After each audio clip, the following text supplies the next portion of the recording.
Hi, Miss Eileen. Can you tell me about yourself? Hello sir, good afternoon. My name is Eileen Katangi.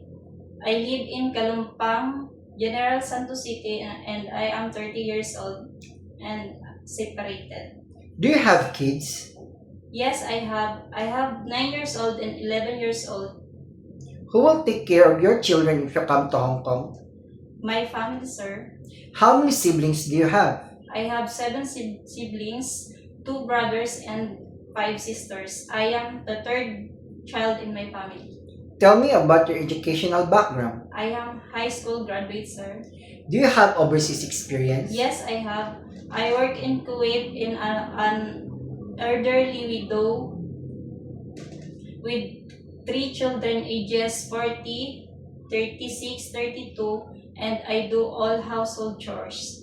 And also Philippines, I have 2 years experience in two couple they have two children ages 7 and 2 years old, and I do all household chores.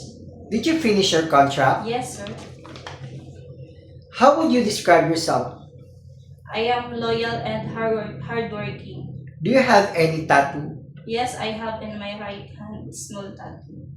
Did you undergo to any kind of surgery? No, sir. Why do you want to go abroad? To earn money for my family and to save for my future. Are you willing to take care of a newborn baby? Yes, sir. Could you sing me a nursery song? Yes, sir. Rain, rain, go away, come again another day. Are you scared of cat or dogs? No, sir. But if it's big, I am scared.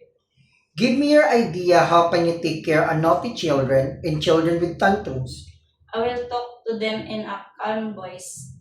Say something to your future employer to hire you. If you hire me, I will do my best to finish my contract and to serve you well. Thank you.